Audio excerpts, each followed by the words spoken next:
Remember when you were a kid and you used to do anything you could to get your parents' attention?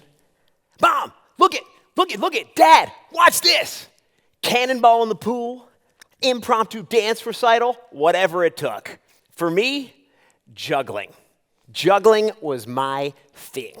I became Jeff the Juggler.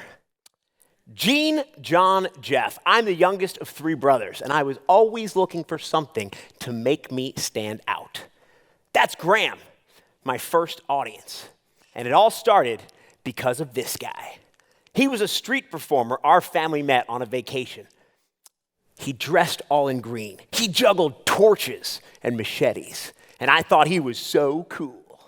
He called himself Peter Panic. We saw him perform on a family trip. He picked me out of the audience and had me do this.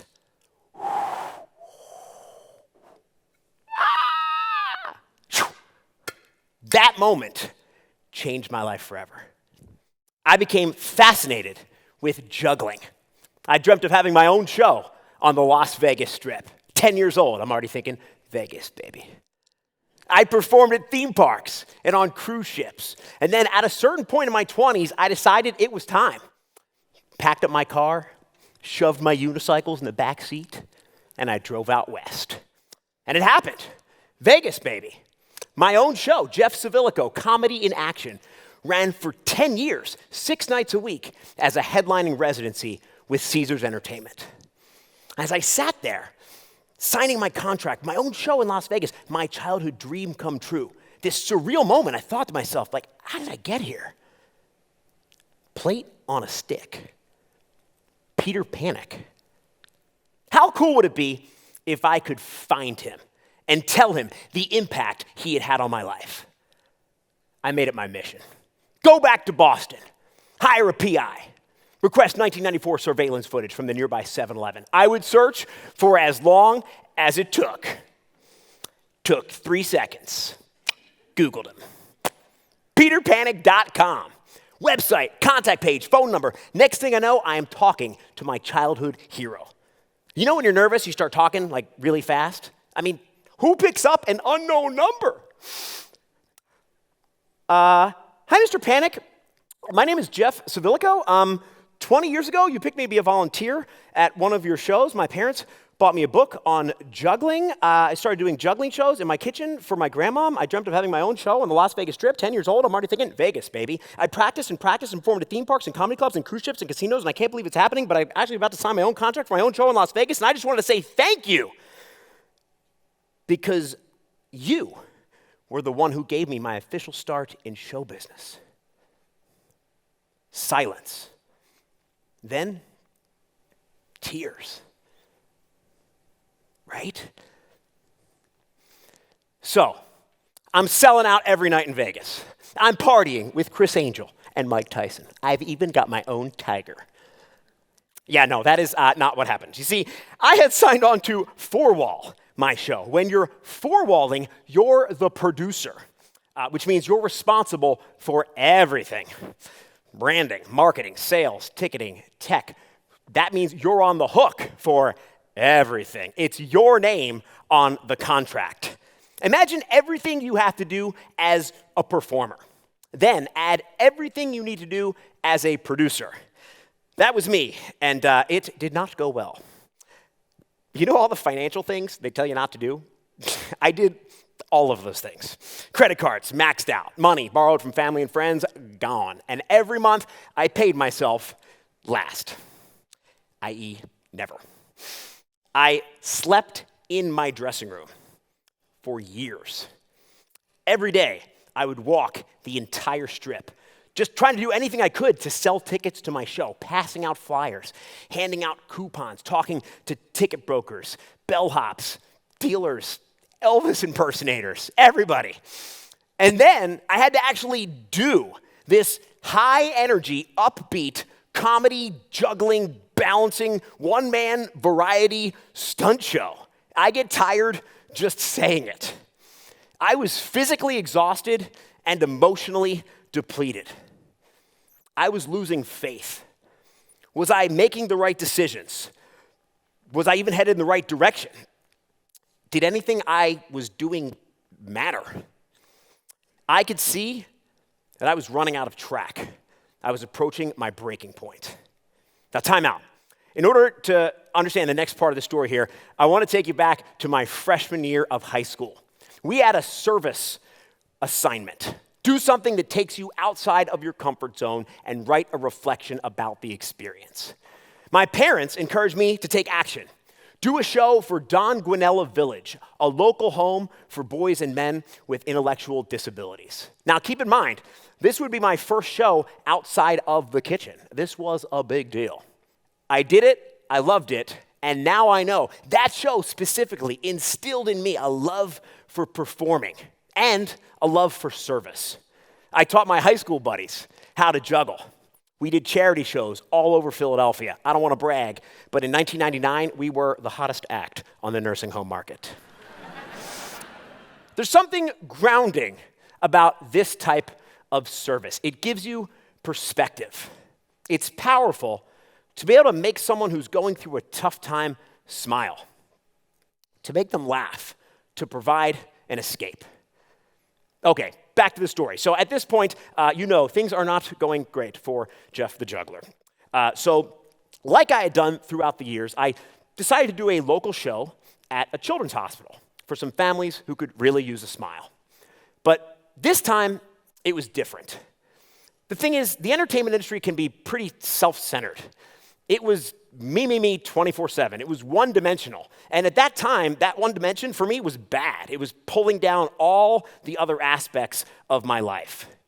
These volunteer shows at hospitals changed me. I was given immediate, undeniable proof that what I was doing mattered. It was valuable at an exact moment in time, exactly when it was happening, to very specific people in that moment.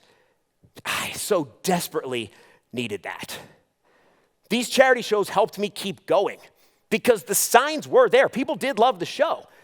We were winning awards. People were posting great reviews. The numbers were picking up. And it took time, but eventually we pulled through. Vegas, baby. So let me jump you forward a few years here now. By this point, I was familiar with the nervous energy that comes from taking the stage every night at the Flamingo. But there is nothing that can prepare you for a room-to-room hospital visit. You never know what you're walking into. So this time, I decided I would walk in and just kind of roll with it, see what happened. I see a boy and a grandfather. Now, the boy is the patient. He obviously had just been through some sort of procedure. He's kind of dozing in and out, half there. So I'm talking mostly with the grandfather. And I say this, "Hey man, can I borrow your hat for a second?" I do this little trick.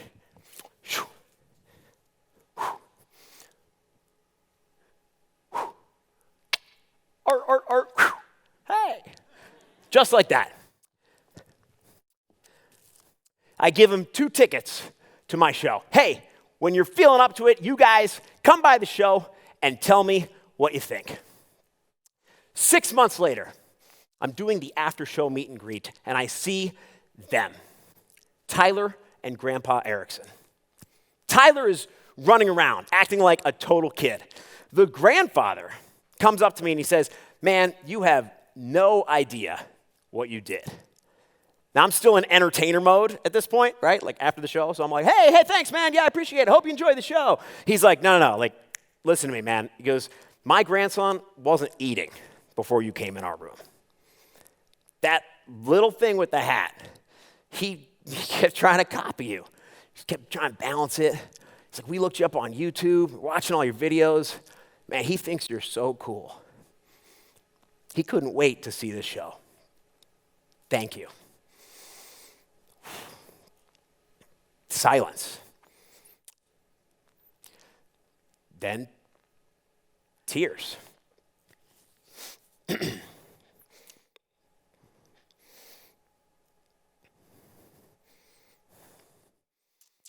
So I decided after all these years, I wanted to meet Peter in person, right? Go back, reconnect with him. You know, when you're a kid, you got like no idea how old anyone is. I thought this dude was gonna be like 95. I'm 30 in this picture. He was 42. Right? I tell him, hey man, after 10 years on the Las Vegas Strip, I have set my final show for December 18th, 2019. Side note, that turned out to be amazing timing. 10 years doing anything is a long time. And I had something beyond Vegas I wanted to accomplish. I wanted my last show to be special. So ladies and gentlemen, please welcome my friend, Peter Bennett!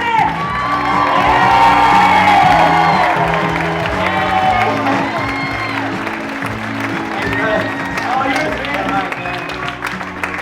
Wow. That's amazing. You didn't think I was real, did you? Thought it was just a made-up story. Wow. This is incredible. It's all true. It's all true. And I refuse to take any kind of credit. Let's have a big hand for Jeff's parents. Because I didn't do anything. I am a juggler. I'm a professional juggler. I ride unicycles and do shows, and I used the kid as a volunteer. But as I said to him, not all of those kids grew up to be Jeff Civillico. Are you nervous? No, I was talking to Peter. He's never done this before. Right, so... Yeah, this is... All right, here we go. Ready? Up, down. Fast start, every other. There we go. Yeah. All right. We're going to go to shower at 8, 9, 10. Everybody's, here we go. Yeah, there it is.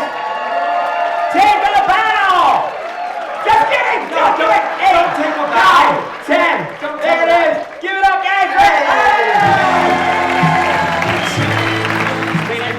Thank you very much. Keep it going one more time, Mr. Peter Bennett. Hey, that was awesome. We need to remind ourselves where we come from and what we have the power to do. So often, we don't like to be the hero of our own story. We do everything we can to defer, deflect, deny our influence. You probably didn't catch this the first time around. I certainly did not. But Peter denies his influence 3 times. Pretty sure there's a Bible joke in there somewhere. Just missing the rooster. Number 1. Wow. This is incredible. It's all true. It's all true. And I refuse to take any kind of credit. Let's have a big hand for Jeff's parents.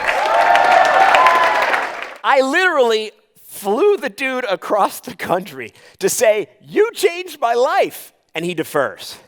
Number 2. Because I didn't do anything. I am a juggler. I'm a professional juggler. I ride unicycles. You can almost hear him say, I'm just a juggler. He's not a hero. He's just a juggler. And number 3. I used the kid as a volunteer, but as I said to him, not all of those kids grew up to be Jeff Civillico. I appreciate where he's coming from. In that moment, it was my last show, and he was trying to show me some love. But in that moment, his filter was so tight, he wasn't seeing all the other good he had done for the non-jugglers. Think about how many people Peter was influencing, doing multiple shows a day, every day for years. There's a lesson in that for all of us. So, what dream was bigger than Vegas? It was, and still is, my nonprofit. We exist to bring smiles to kids in hospitals. Everyone donates their time and talent. We have jugglers, magicians, musicians, singers, dancers, actors, ventriloquists, comedians. We are professional entertainers, and we perform live and virtually in hospitals across the United States. I never thought of myself as a person of influence. I certainly never thought that my day-to-day actions could change lives. It never dawned on me that I could be in the Peter Panic role, that I could be creating my own Peter Panic moments in someone else's life. Our ability to impact the world is not correlated with the size of our circle of influence, online or off.